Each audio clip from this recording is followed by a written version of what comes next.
The most important feature about lock screens is locking and unlocking the phone itself.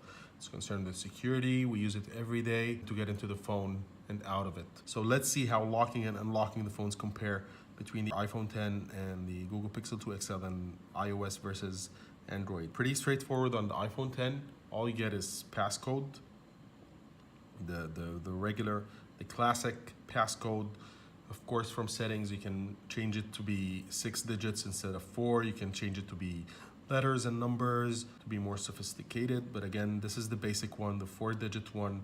You enter your passcode and you're in right away. The only other option to get into your phone on the iPhone 10 is Face ID. It's pretty sophisticated. All analysts and reviewers say that the Face ID technology of the iPhone 10 is 2 years ahead of anything on the market, including Samsung's new S9 iris and face recognition combination thing. It is way advanced, it's very accurate, it's very reliable. I know there has been videos on YouTube where twins have tricked the system, but again, according to Apple, it's a 1 in a million chance. The phone has been on the market for a while now. It's pretty reliable. No major concerns have risen, and it's actually pretty fun to use. You just hold your phone. If it's asleep, you're gonna tilt awake. You present yourself and ta-da, it unlocks and you're in your phone. We're gonna talk later in other episodes about the usefulness of Face ID in other apps and inside the phone. But again, we're concerned here with lock screen. Google Pixel 2 XL also has face detection. We're gonna talk about this in an instant. But first, let's go with the classic again, passcode. You swipe to unlock, you get your regular passcode again from the settings. You can make it 4 digits, 6 digits, even more. You can make it a combination of numbers and letters. You even get on the Android your pattern unlocking method instead of the numbers. A lot of people like to use that. The only thing I don't like about entering the passcode on the Android system is that there's an extra step. So you put in your passcode and it doesn't do anything until you tap the check and then you're in. I don't see any use for this extra step. Maybe it's because I'm used to the system. I'm used to just tapping the passcode and then I'm in.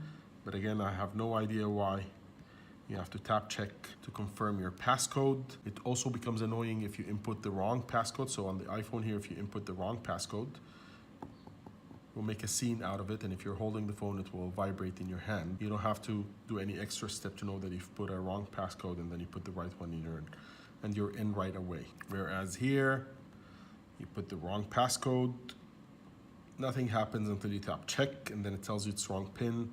Doesn't make a big scene out of it, not a big deal. But again, I thought it's much smarter over here. Speaking of face detection, there is face detection on the Google Pixel 2 XL. It actually just recognized me and I'm in. It's pretty fast, but it's totally unsecure. Let me show you something here. If we grab a picture of myself on this phone over here, yep, zoom in on my face. Phone is locked over here. It's open. Just from a picture on a screen. So don't use face detection on this phone if you have privacy issues, if you're not around trustworthy people, if you're not at home. Anyone can get into your phone just with a picture of yourself on a screen, not even printed. You can never trick your iPhone with that. Let's give it a try. Okay, there it is, the same picture zoomed in on my face. Let's lock this phone. It doesn't even detect that it's a face. Okay, let's try this again.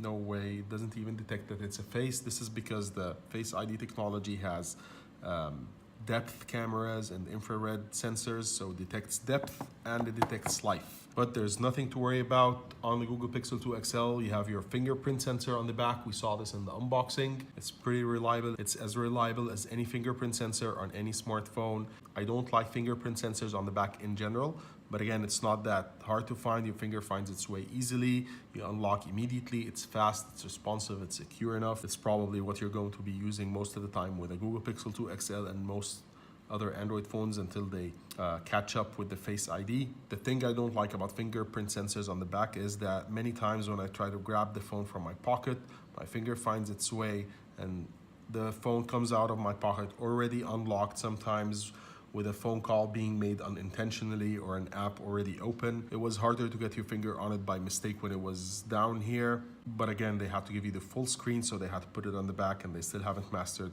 the face recognition technology like Apple to remove it from the system. Your most secure thing on your Google Pixel 2 XL is your fingerprint sensor over here.